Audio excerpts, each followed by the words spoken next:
This episode of the Film Pulse podcast is brought to you by Audible. Visit audibletrial.com/filmpulse and claim your free audiobook today. Oh! Great Odin's Raven! This is crazy. This is crazy. This is crazy. This is ridiculous, okay? I'll go.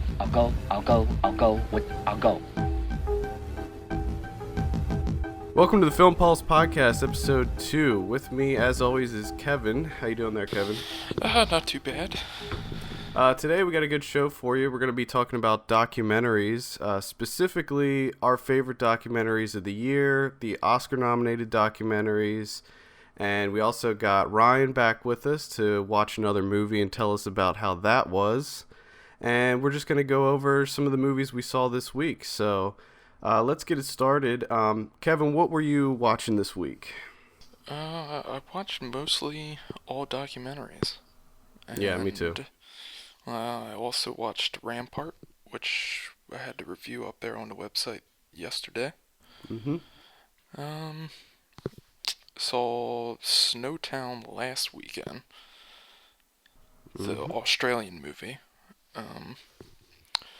Pina, the Toynbee Tile documentary, which was great, and Tabloid. Okay. We're going to talk about the documentaries that we saw a little bit later. I watched a whole bunch of movies this week, a lot of documentaries like Kevin. I also saw A Dangerous Method with Keira Knightley, Michael Fassbender, and it's the David Cronenberg film he did History of Violence and The Road. Very disappointed in this movie. I know a lot of critics and stuff were kind of uneven about this one, but I pretty much hated it. I hated it. Not a fan. No, I thought it was awful. I really did. I thought Keira Knightley's performance was not great. I would almost call it dismal, but just not into that one. It's not enough excitement for you for, No. Jung and Freud. No, I just wasn't into it. I don't particularly like period pieces, and this was just kind of boring, kind of disjointed. It was all over the place, but I hate period pieces. Yeah, I just hate them. Can't get into them. I also saw Tiny. 1 second. He did not direct The Road. Oh, didn't he? No. I thought he did that one. No. He did Eastern Promises, right? Yes. I guess just because Vigo is in all of them, I thought he did The Road too. Yeah. I also saw Tiny Furniture, and I know you saw this one too. But I finally got around to watching it, and I really liked that one. I thought that was really good.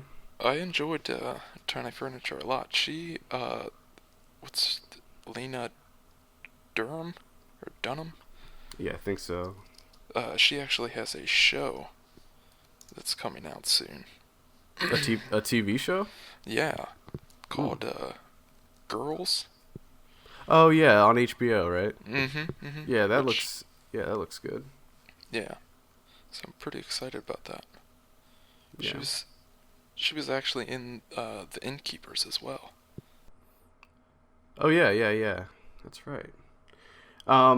I also saw the Oscar-nominated shorts for animation this weekend. I wrote about that on the site a little bit, and those were all pretty good. I enjoyed all of them for the most part, but I thought the Pixar movie La Luna's the clear winner. If you're doing Oscar polls, I would definitely pick that one.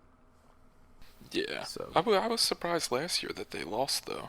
Their that Day and Night short didn't win. Yeah, I thought La Luna was better than that one. I thought the Day and Night one was okay, but La Luna was like, it was like on par with the feature-length Pixar films. It was like, the subject matter was not a lot of substance there, so it's not like they could make a feature-length out of it, but it was perfect for like a 7-minute short. Yeah. That really pretty much sums up everything that I watched this week. Let's go ahead and get into our next segment, which is called Ryan Watches a Movie. This is Ryan Watches a Movie, where we get our friend Ryan to watch a movie and report back to us on if it was good or not. Oh no. The little kids got naked and had lots of sex.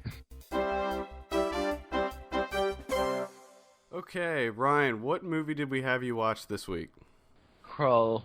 Krull. This is a Krull. 1983 sci-fi film directed by Peter Yates. It got a 35% on Rotten Tomatoes, and the reason I picked this one is because when Krull came out, it was essentially a Star Wars ripoff, and right now with the Phantom Menace being re-released in 3D, I feel like we're getting ripped off all over again by George Lucas. So, Ryan, why don't you tell us about what Krull was? A pile of garbage. Whoa, You know, are you I trying to say wanna that it start- wasn't good? Yes. I want to start off by saying that it was a Star Wars ripoff, I felt like. But it was made like 7 years after Star Wars. Yeah. And the special effects look far worse than 7 years previous. Let's go ahead and listen to we have the trailer here for Krull. So here's the trailer for Krull. On a distant planet, a great kingdom was ravaged by beings who came from the future to conquer the universe.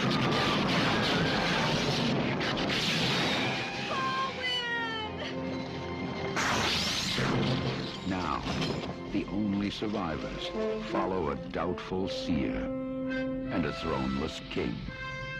They will hold her in the Black Fortress. You must have help. Amazing. Why don't you can you tell us a little bit about the plot?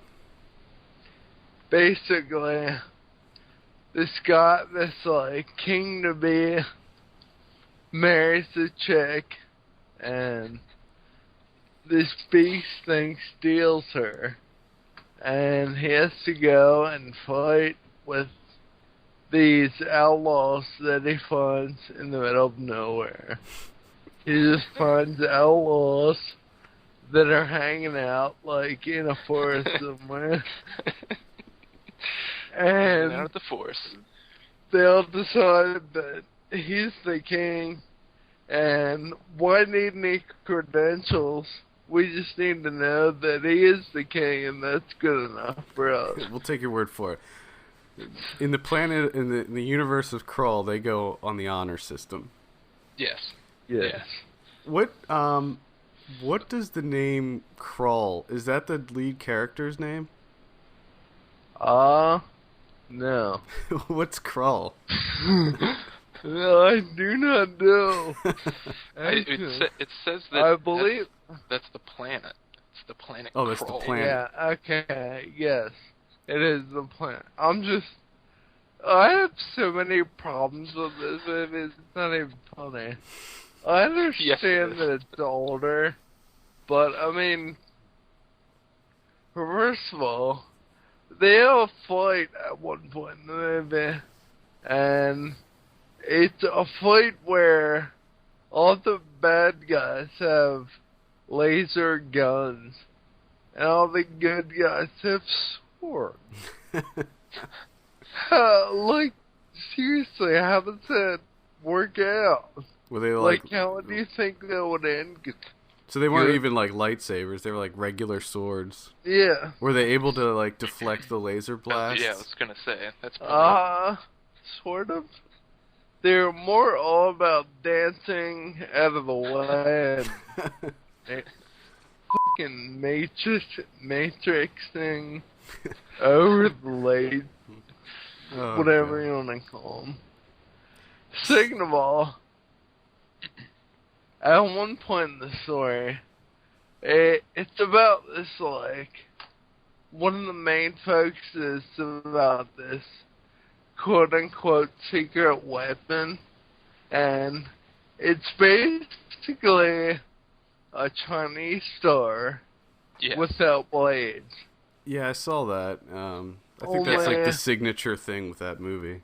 And I like that in the trailer you see him use it, and I like how the actor doesn't even try and like throw it correctly. No. He just sort of flicks his wrist nonchalantly, like, and it flies, the whole way across with precision. And it disintegrates the enemies. Hmm. Also, there's a button that he pushes that extends blades out of all five ends. Oh. And I don't know how that existed in the 80s, but somehow apparently it did. Well, I think we can assume that, I mean, this is like, is this still the 80s on their planet? Or is it in the future?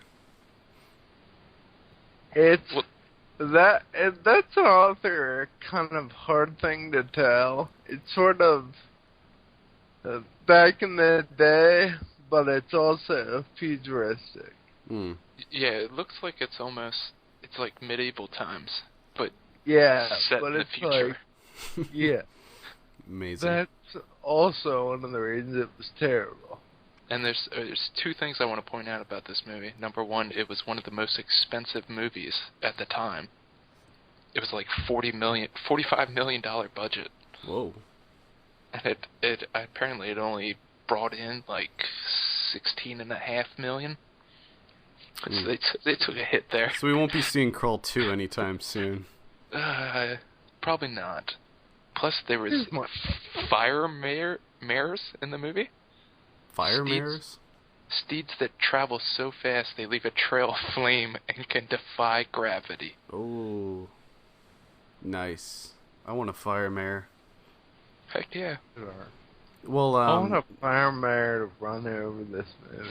was it like a family film like Star No. Wars, or was it violent? It wasn't like, I guess you could say it was sort of violent, but it wasn't like gruesome. It wasn't like, you know how Star Wars they fight, but Mhm. there's like no blood. Right. That's kind of how this was. Only a swords. So Awesome. it is still kind of like a family, almost like a family film. Yeah, So you could sit down with the kids and watch Krull with some popcorn. I don't know why you would ever want to put a child through that. Did they have like puppets and stuff, like different aliens and stuff? They had this one guy. He was supposedly a good guy, and they found him in another part of the forest. And Always in the forest. That's where you he find only everyone. had one eye. And He was a Cyclops. yeah, supposedly he was born with two eyes, but his race gave up one eye to be able to see into the future, but they can't see into the future. So they got ripped off? Yes. Fooled you. And also, I noticed a lot of things about this movie, but the second thing I noticed is, at one point when he's going after the Chinese Blade Star thing, he reaches his hand into this, like, lava pit and pulls it out. When he reaches his hand in, there's flames everywhere. But he doesn't scream in pain. He just reaches in like normal. So it doesn't even burn him or anything, or what? No. Oh, okay. So So it's, there's flames, no burn. He gets it, and then there's no flames. oh, it's that special kind of lava that doesn't burn you that you can swim in.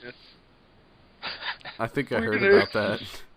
We're gonna call it crap lava. It's on the. What? It only exists on the Oh. planet Krull. Krull. I also want to know if this movie cost $45 million to make. Why couldn't they have given me some of that money? For watching it? Instead of making, well, that is a good idea. They could have paid me to watch it. But they also could have paid me and not even made it. Well, maybe you can turn that into a line of business. You can be, sort of a consultant for studios, and they can come to you and be like, we're thinking about spending $45 million on a movie called Krull, and they'll tell you a little bit about it, and you can just go, no, bad idea. And Liam Neeson's in this, right? Is he a main character, or is he just a nobody? He's one of the thieves that the good guy meets in the forest. Why are it's weird. thieves and outlaws always in the forest? Dude, that's where they hang out, man. There's like 5 or 6 of them. And they started fighting this good guy first. And once they have him surrounded, they come out and like out in the open, and all of them have chains around their wrists, like, shackle. Mm-hmm. But their cuts and their hands are free. But they also have chains on their wrists, which also, I didn't understand that. At all. Okay. I'm reading a little bit here about this movie, and I want to share this sentence that I'm seeing. When the Slayers try to kill Titch, Ergo surprisingly transforms into a tiger and kills the Slayers, injuring himself while saving Titch's life. How was that in the movie? Did he morph? That was pretty terrible looking. So he morphed into a tiger. Yeah, sort of.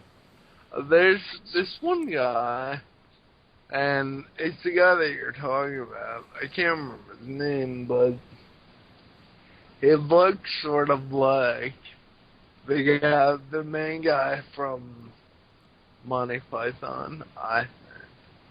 And he has a little bit of an accent, so it's kind of this movie is sort of a mixture between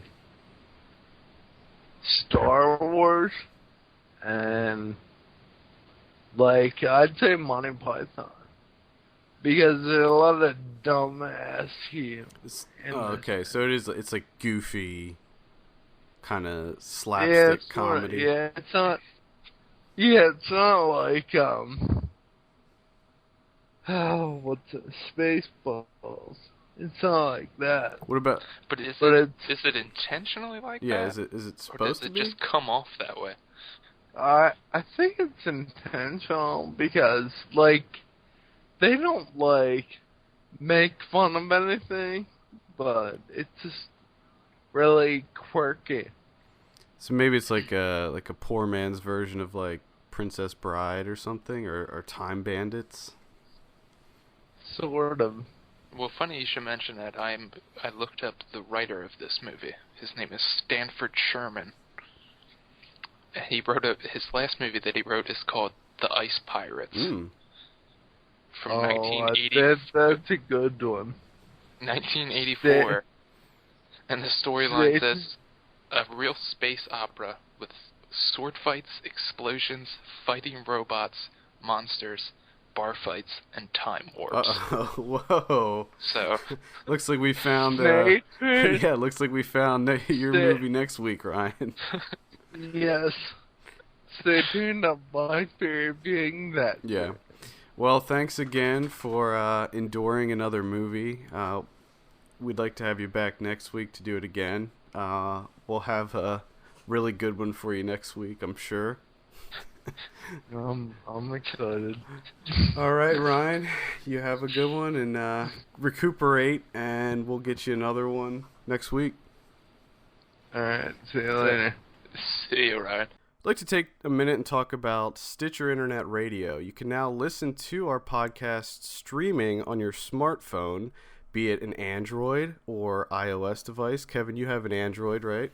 I do have an Android. And I have an iPhone, so we can listen to ourselves talk on our phones when we're on the go. Hooray. All you gotta, yeah, it's great. All you gotta do is go to the App Store on your phone and download the Stitcher app. It's free. It's free to sign up. Make sure you enter promo code FilmPulse when you're registering. So you see a link at the top that says, tell us how you found out about us. You type in FilmPulse, all one word. You get entered to win $100. They do a monthly drawing, and you'll be supporting the show. Sounds good. Yep. Let's go ahead and get into documentaries. Let's talk about some documentaries. First off, we saw a whole bunch. We're probably only going to talk about some of the ones that we've seen this year. What was your favorite documentary this year? It would have to be a tie between Tabloid and Resurrect Dead, the Toynbee Tiles documentary. Now, those let's talk about Tabloid first. Tabloid, both of these films were not nominated for the Academy Award this year, so they both kind of got overlooked, I think. Yeah. Let's talk about Tabloid first. You want to start us off with that? Tabloid is by Earl Morris, who has done numerous documentaries, Including Man on a Ledge, by the way. Yes. I don't know what happened there, but this one centers on Joyce McKinney. Back in the 70s, apparently, she was charged with kidnapping a young Mormon missionary in the UK and chaining him up to a bed and having sex with him. Yeah. And it sort of tells the story of all that, and she's just a bizarre character.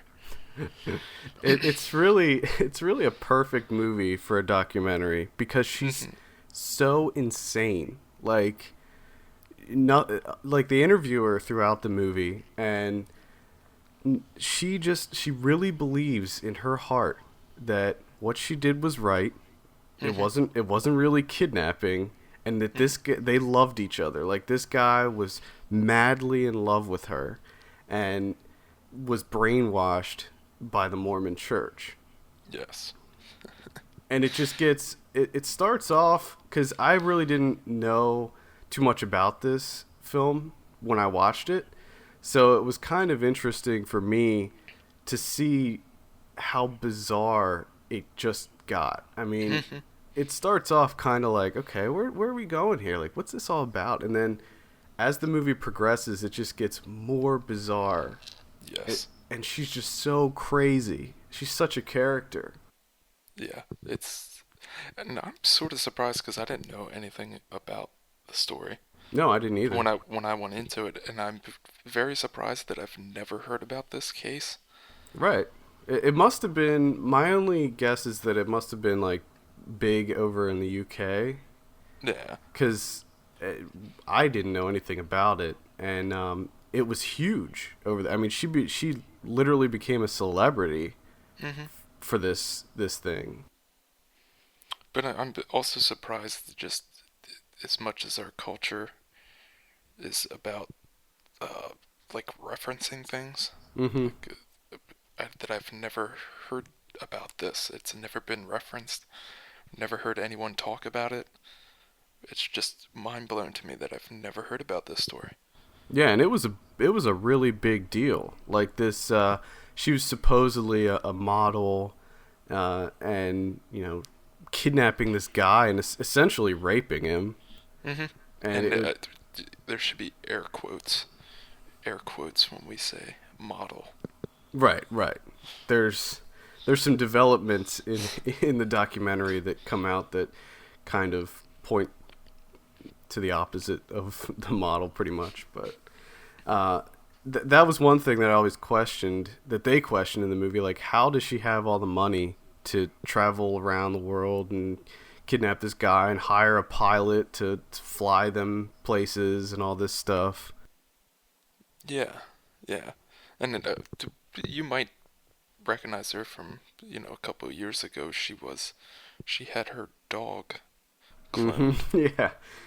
I do remember that, which is funny because, I heard about that and the woman that had her dog cloned in Korea and all that stuff. But still, I didn't hear about the Mormons' sex in chains case. Yeah, see, I didn't even know about the dog cloning. I didn't even know about that. So when they talked about that in the movie, I was like, what? I was like, I had no idea. And I forgot about it, and I'm just thinking, well, this movie can't get any more bizarre. And then they're like, she had her dog cloned. It's like, oh, wait. Yes, it can. It can become more bizarre.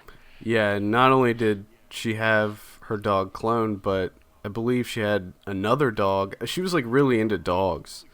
And she had another dog that attacked her and severely injured her. Mm-hmm. It was just so weird. I loved it. Well, let's move on. Do you have anything else to say about Tabloid? One little thing about Tabloid that I wanted to bring up that I thought was very funny is how the UK guy was he was really into the word spread eagled. Yes. And Yeah, he was. Yes, he was. and I love how they would have it would just come up in bold font. Spread eagled. It reminded me of like Tim and Eric, where they would just put random words on the screen. Mm-hmm. That was great. Tabloid, check it out. I think you can probably get it on Netflix. Is that right? Mm-hmm. Netflix streaming. I don't think you can't stream it. Oh, you can't stream it? No, unfortunately. Oh, you can get the disc. Which it'll probably be streaming, like in a couple of days, because I said that you can't get it. Probably. They're listening. The Netflix people are listening right now. In that case, make them all streaming? Yes, please. Make every movie ever made streaming immediately. That'd be nice. Especially the Sundance Festival ones. Yes. Thank you, Netflix. Okay, moving on. Next up, we have Resurrect Dead, the Toynbee Tiles. This is a really, really fascinating documentary. I think that this is probably my favorite of the year. Yes. It's kind of hard to describe, but basically, if you live on the East Coast, if you live around Philadelphia, Baltimore, New York, Boston, you might notice on the streets there's these very strange tiles that appear. They're all throughout the city. They have the same message. Do you have the message written down? Yeah, it says Toynbee idea in Kubrick's 2001 Resurrect Dead on Planet Jupiter. Now, sometimes it's worded differently, but that's usually the gist of what the tile says. So there's hundreds of these. They're all over the place. Basically, the film it goes over what they are, and then it's these guys that they decide they're going to sit down. They're going to solve this. They're going to figure out who is laying down these tiles and why and what it all means. And as the film progresses, they start to find clues and they start to unravel this mystery about these tiles, where they came from, what they mean. Yes. And I think they were first spotted like late 70s? Yeah, I think it was like maybe late 70s, early 80s that they started being spotted. So it's been going on for decades. And they started in Philadelphia. That's where they initially began appearing. And it's the way that they were made is really interesting because they were sort of pressed into the road. And if I'm not mistaken, all the tiles were actually on the street. So it's not like they were on a sidewalk or anything like that. They were like in the middle of the road. And I think that they said that even some of them were on highways too. Yes. Yeah. Which made it even more interesting because, like, how did they do this? I mean, these are busy city streets, and they have these tiles that are pressed into the road. Yes. And also, many of the tiles would have additional wording, additional paragraphs that go around the borders that would say different things, like really, really strange things. It was very cryptic. Everything was very cryptic about it. Yes, very much so. And it all comes from the Toynbee is a reference to Arnold Toynbee, who's a famous historian. And of course Kubrick, 2001, A Space Odyssey. And they think that they can resurrect dead molecules on the planet Jupiter. Yep. And he's apparently trying to get that out there. And it's so funny because when you first start watching the movie, you're like, how are these guys going to figure this out? Like, how in the world are they supposed to figure out who did this? But, you know, they'll get a clue, and they'll follow that clue until they hit a dead end, and then something else falls into their lap. I mean, it's incredible that it's a documentary. It feels like it could be like a feature film, you know, like a narrative. Yeah.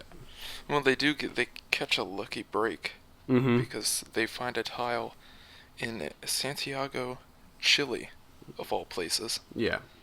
That mentions a street address in Philadelphia.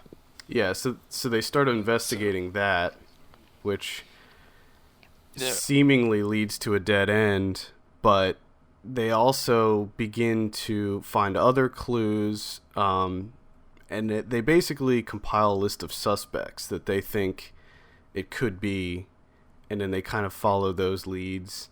And the other interesting thing that happens is, I don't remember exactly when they said it happened. Maybe it was like in the 80s or 90s, when apparently the person that was doing the tiles was riding around broadcasting messages that were appearing on people's TVs. And that was the other crazy thing about it. You'd be watching TV, and this crazy person would come on your TV and be spouting off this insane stuff. Yeah.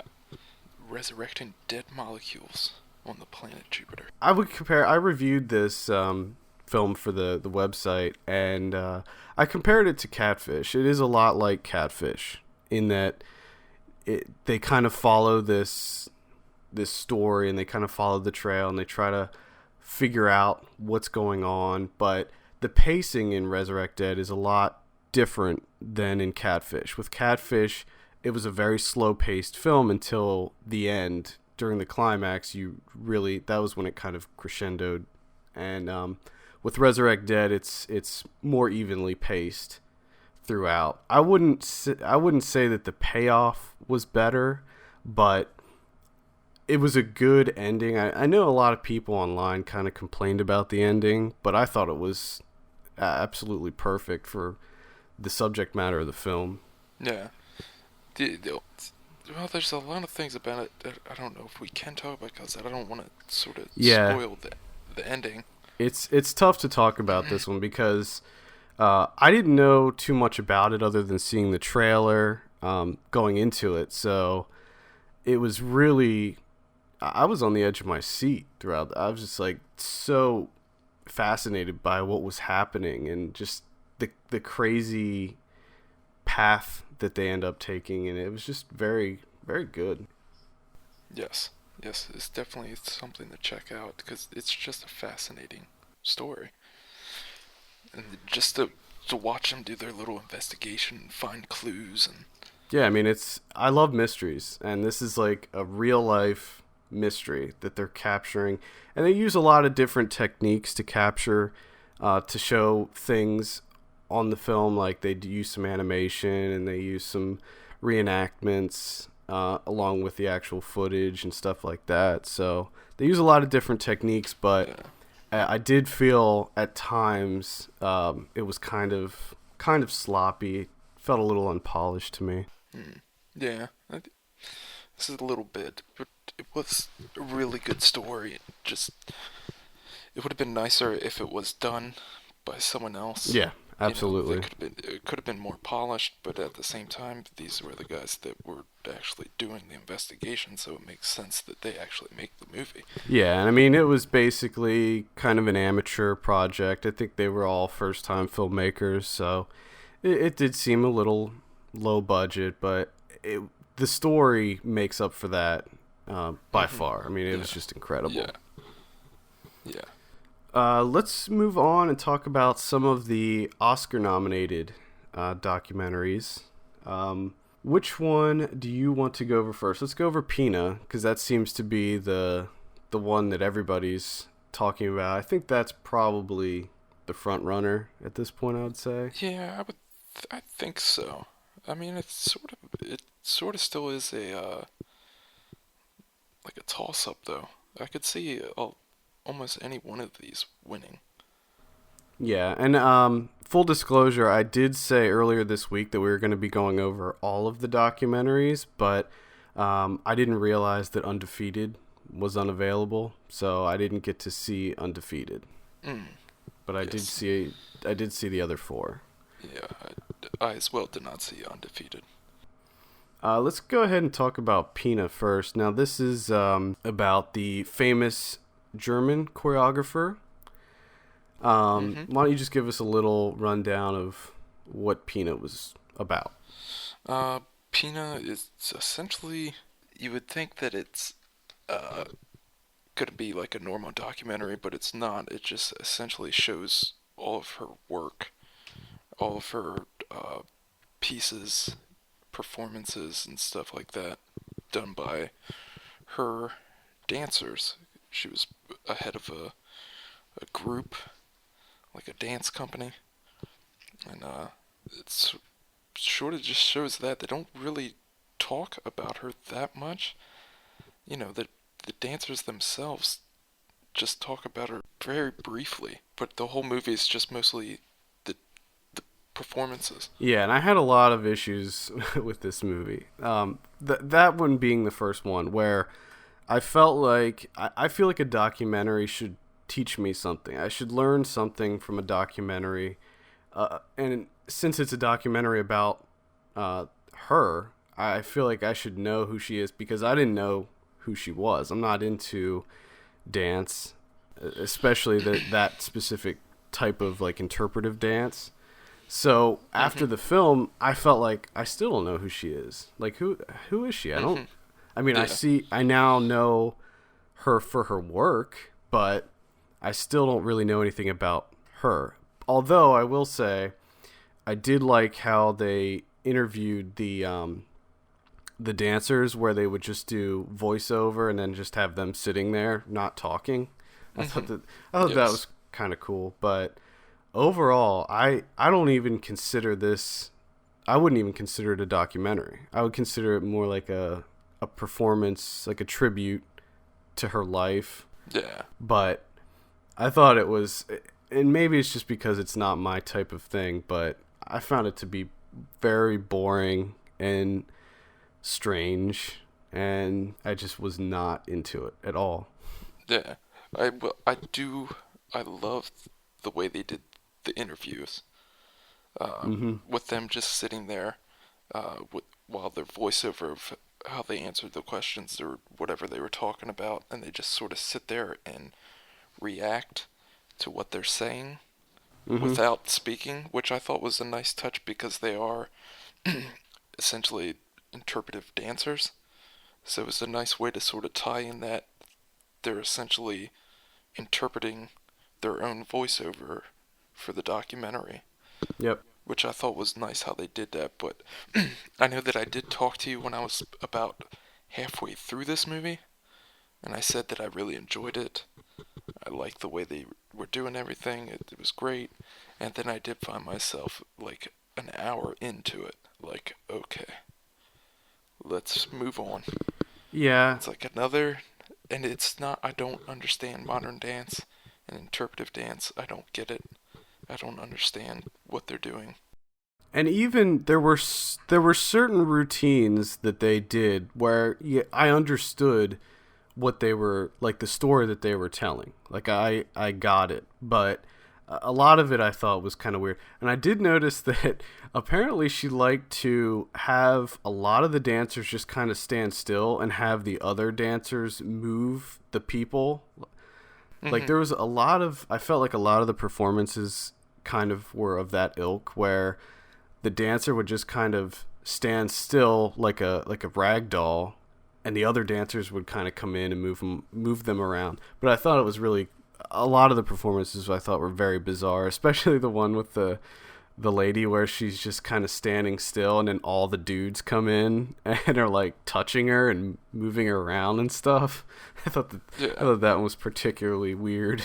Yes, that and the one where the woman comes out. There's like a chair there, and she just holds up 2 cuts of veal and yells, "This is veal," and then puts them in her ballet slippers, and then it essentially just tiptoes around. Yeah. For a good minute and a half. I mean, it was beautifully shot. I will give them that. Yeah, this cinematography is amazing in this movie. And I also think, though, that it's not really the pieces that like the performances and stuff that were, striking or anything. It's more of where they were done.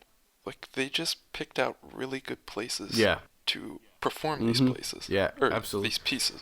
Like they did like one at what appeared to be like a public pool, like an indoor public pool, and just a lot of I thought a lot of the locations were really cool, like the escalator, and like that was pretty cool.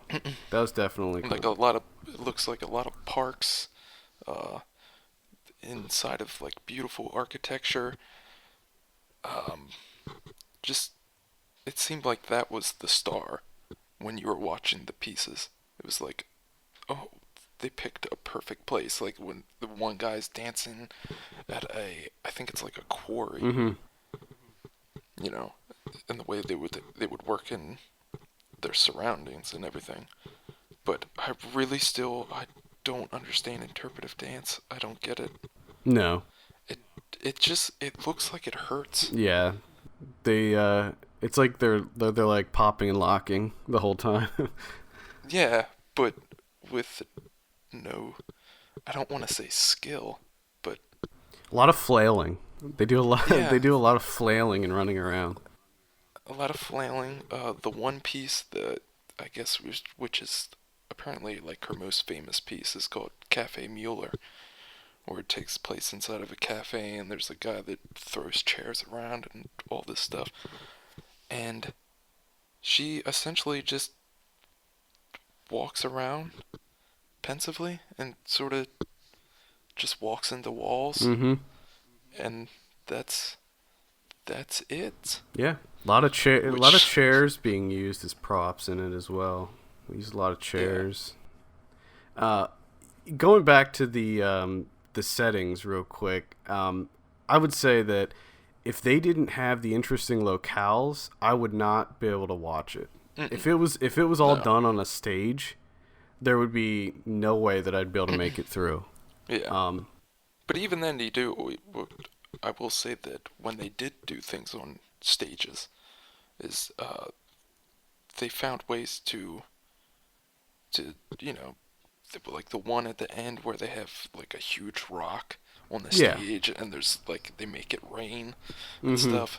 That was I thought that was pretty cool. Plus the one in the beginning, which I thought that was the best one to me. That was the only one that I actually thought like, wow, I would actually probably go see that. Yeah, at the beginning of the film, the first piece that they do, they spread tons of dirt on the stage. It's like thick dirt, and then they're like rolling around in it, and it's just it's pretty good, I guess. Yeah, that one was the only one that I thought came close to, I don't know if I want to say like me understanding it, or maybe just... Yeah, that's when I was referring to understanding certain pieces, that was the one that I was thinking of. Like I understood where that one was, what was going on. But so Pina, definitely lukewarm for me. I Couldn't recommend it to anyone. Yeah, I would say essentially just watch it if you want to see beautiful cinematography. That's about it. Yeah. I think. Yeah, that's. I agree. But I want to say I didn't get to see it in 3D. Oh no, which, yeah. I bet it was really cool in 3D. I'm sure that 3D would add a lot to it. So I mean, if you're able to see it in 3D, I would probably check it out then. Yeah. And I have to say that I like that a lot of people that are doing that now, where they're using 3D in sort of a subtle way. Yeah. Just to sort of slightly enhance. Yeah, Hugo is a great example of that. Yeah, plus the Cave of Forgotten Dreams. You know, it just adds a little bit to it. It's sort of like a sophisticated use of 3D instead of just throwing it in your face. Since we're on the topic, let's talk a little bit about Cave of Forgotten Dreams. Now, I really enjoyed this movie. I love Herzog films, but I felt like it was a little bit too long. I felt like there's a lot of filler. And first, I guess we should go over what the plot of the film is for those that haven't heard of it. Basically, Cave of Forgotten Dreams is about a cave that gets discovered that has been sealed for thousands of years that contains these perfectly preserved cave paintings that are 20,000, 30,000 years old. And it looks as if they were literally just painted yesterday. And there's tons of them in this cave. And they actually thought at the beginning that they were fake because they looked so new. They later authenticated them. And it's just... Herzog is able to take a camera crew, a small camera crew, in and film these magnificent paintings. Yes. The cave is called Chauvet Cave. Where's it located? In southern France. Okay. Yeah, so the thing about this is the footage of the paintings was incredible. He had to use a very cheap camera. He couldn't take any like really big, sophisticated equipment in there. And with this one, as with his other films, he narrates it. He narrates everything himself, and he talks about how they were only able to take in like 2 or 3 lights, and they had to use this like kind of cheap camera to capture everything, but it looks incredible. And if you see it in theaters, or if you saw it in theaters, they did convert it to 3D. So from what I'm told, it looks really good in 3D. Did you see it in 3D? I did not get to see it in 3D, but yeah, apparently the whole idea, the reason he used the 3D is he had a feeling that the original cave painters, that when the light would flicker off of their torches and stuff, that it was almost sort of like a proto-cinema, where it made the images appear to be moving. So that's why they added the 3D with, the cameras and stuff, or the lights and everything, is they were trying to recreate that. And apparently they did. That's what I've heard, that it does look as though the animals and stuff are moving on the walls because of the way the walls are textured and everything. Right. Yeah, I heard that too. And the way that they drew the animals and stuff, they kind of drew them as if they were in motion. Mm-hmm. So that kind of added to that effect. It was just really incredible to see these things. I mean, they were just so crisp and vibrant and like new looking. It was. I did have several criticisms with the film, though. I did feel like there just wasn't enough content to make that into a feature film. I thought that he used a lot of filler, and I thought a lot of it was unnecessary, and I felt like it just went on for way too long, and just had some Yeah. issues. Yeah, I think I would have to agree with that because it does. After a while, you're like, I mean, at first you're like, wow, these paintings, Mm-hmm. and the story of how they found them and how old they are, everything like that, and all the rules, like that Yeah. Herzog had to. He could only go into the cave with 3 people.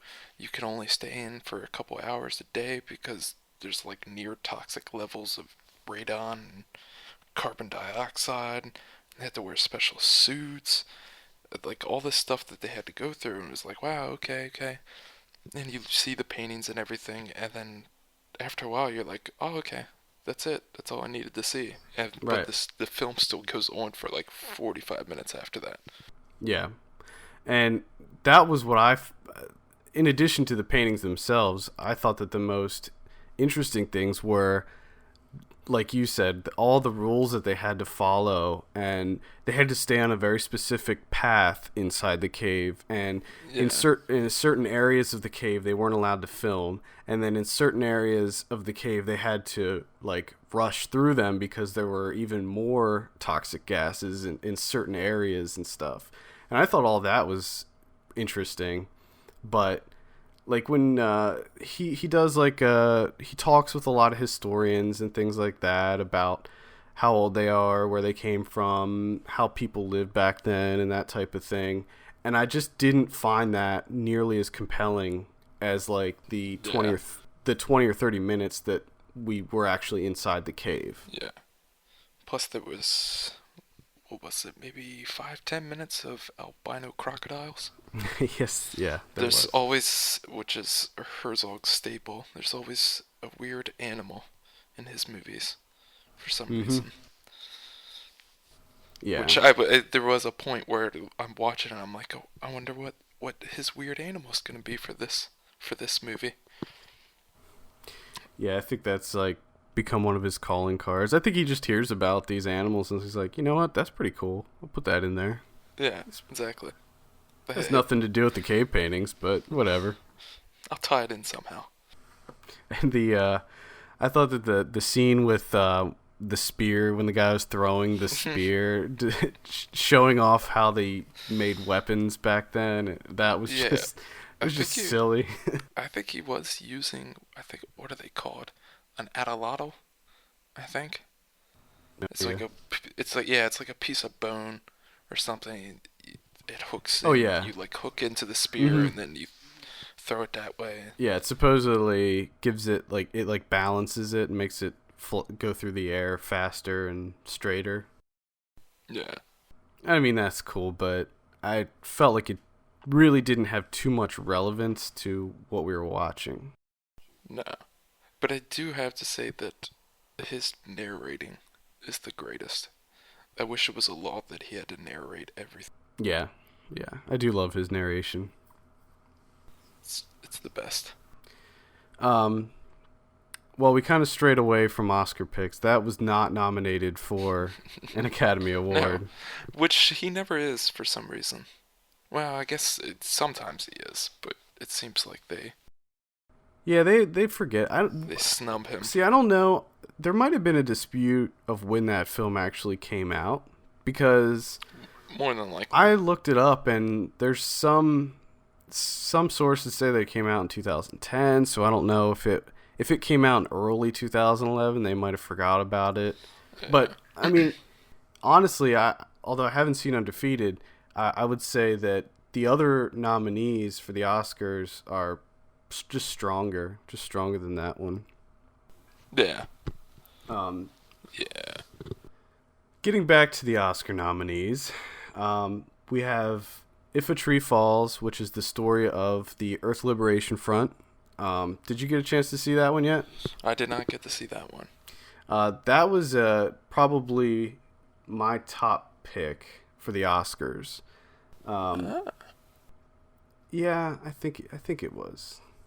Very, very, very good movie about sort of the rise and fall of the ELF, and basically they, back in the, I think it was like mid 2000s maybe, they burnt down a whole bunch of logging factories and logging camps, and it was a whole string of arsons, and it kind of just tells the story of the members, and it goes over their lives, and it's just a really, really fascinating story. And the interesting thing about it wasn't like you didn't automatically side with them. You didn't feel like compassion towards them. It kind of raised more questions than anything. You knew what they did was wrong, but it was like how wrong? Yeah, you're not exactly sure how wrong is it? Is because it really wrong? Because in some cases, the companies that they burnt down, like the wild horse slaughtering factory. Why does that exist? Yeah, I just and for some reason the only thing I can think of in my head that when you say that sentence is I'm just imagining a guy just out of nowhere going, I'm gonna start a wild horse slaughtering factory, and then him coming up with like a business plan, and taking it to the bank to get fun. Like, who was like, you might want to change the name of it. Yeah, so that is really one of the companies that they burnt down. It was a company that specialized in capturing wild horses and slaughtering them. And they actually slaughtered so many wild horses that the blood from all the horses ran out of the factory and contaminated the town's water supply, because there was that many gallons of blood that were runoff from this. And after they burnt down the factory, the company ended up dissolving. They couldn't come back. So to me, that's a win. Yeah, I'd chalk that up as a win. I just didn't realize that there was that big of a problem with wild horses. Well, what it is, these big logging companies, when they're clear-cutting forests, they need to get rid of the wild horses because that's like part of their habitat. So they need to get rid of them too, in addition to all the trees, because, trees. Yeah, it's just, it's so bizarre. Before we cut down all these trees, let's kill all the animals that live in here. Yeah. Let's just, before we destroy their ecosystem, let's destroy them. Yeah. And then there's a guy that's, over here sitting, he's like, oh, by the way, I own a wild horse slaughtering factory, so I think I could help you guys out. And they're like, wow. But yeah, it was very, very good. I didn't know a whole lot about the ELF. I mean, I've seen bits and pieces about their shenanigans on the news and stuff, but it was a very interesting story to say the least, and it raised a lot of questions because they were garnered terrorists. They were given the label of terrorists. So that brings us to, okay, what is a terrorist? Is it somebody that burns down an empty logging company factory? Because they would only burn down the factories when they knew that there was no one there and no one around. They never injured anyone. They never killed anyone. So it's like, is arson a terrorist, activity? Because to me, a terrorist is somebody that kills people. Yeah. That's somebody that wishes harm on another person. But they were branded as terrorists, and normally, okay, yeah, you're a terrorist in name, but in our country, if you're branded a terrorist, there's a lot more that comes with that than just the name itself. Like when they were tried, they get tried in a special court, and if they get found guilty, they go to a special jail that just houses terrorists, like Guantanamo Bay.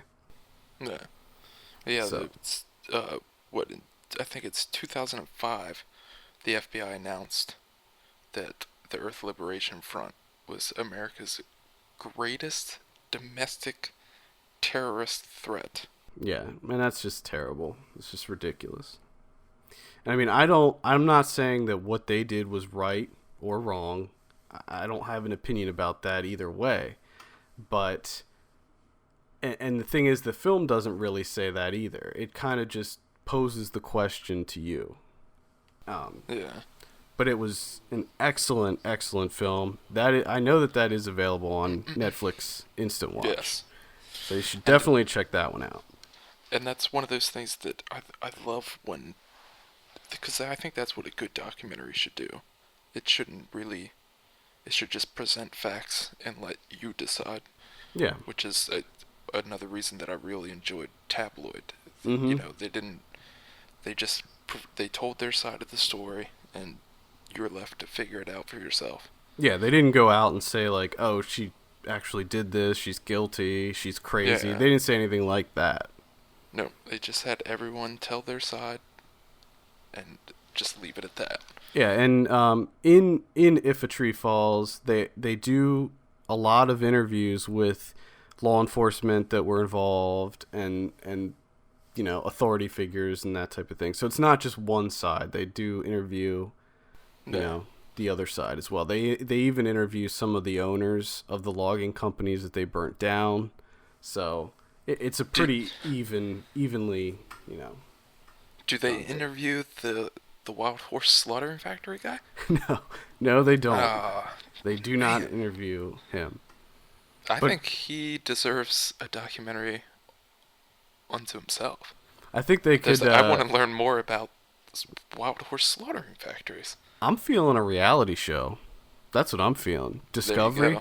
They could play it after Gold Rush, and just have it be like horse slaughter. Horse. Time to slaughter some wild horses. And they can do it just like Gold Rush, where there's different teams that are competing with each other to see who can slaughter the most horses in a season. Yes. The goal is who can contaminate the town's drinking water first with the blood of innocent wild horses. With the winter season nearing an end, wow. The Hoffman crew must slaughter as many horses as they possibly can. They need 100 gallons of horse blood. Oh my god. I can't believe that's a real life story. Yeah. That actually happened. Okay. What do you want to talk about next? What other docs? Wild horse slaughtering factories. That's all I want to talk about for the rest of my life. But I guess we should move on. What were some of the other ones? Well, we already talked about Pina. We talked about Pina. Hell and Back Again is the other one. That's I'll just briefly talk about that one. It's a documentary about the war in Afghanistan, and it follows one Marine, and it jumps back and forth between his time in the war, footage from the war, and then after he came back to the States and is getting acclimated to civilian life back in the United States. And in the beginning of the film, he gets shot and sustains a very serious injury. He gets shot in the thigh, I believe, and or in his side. And the film just kind of goes over the problems that he has, both mentally and physically, after he comes back from the war, as he tries to rehab his leg and walk and that type of thing. But it was very, very, and I've said before that I'm kind of done with Middle East war documentaries. Yeah. After I saw Restrepo, I thought, okay, that's probably the best it's going to get. But I really, really enjoyed Hell and Back Again. The way that they seamlessly integrated the war footage with the footage of him being home, it was just masterfully done. Just amazing. The cinematography was incredible. The war footage was horrific and brutal and real, and it looked so crisp. I guess they were using like HD cameras or something, because it looked so good. If if I was watching it and you came in the room, you would probably think I was watching like a theatrical fiction movie about the war. It looked that good. Wow. So highly recommend that too. Yeah, well, that's that's streaming on Netflix as well. Yes, so you should definitely check that one out as well. Unfortunately, we're out of time. We can't talk about Paradise Lost 3, but it is an excellent film, and you should definitely check that one out as well. I think that one has a really good chance of winning the Oscar. That does it for this week. Make sure you check back at filmpulse.net for all the latest news, reviews, features, and more. You can check back tomorrow for our daily podcast. Also, make sure you check out audibletrial.com/filmpulse. Get yourself your free audiobook. Help out the show.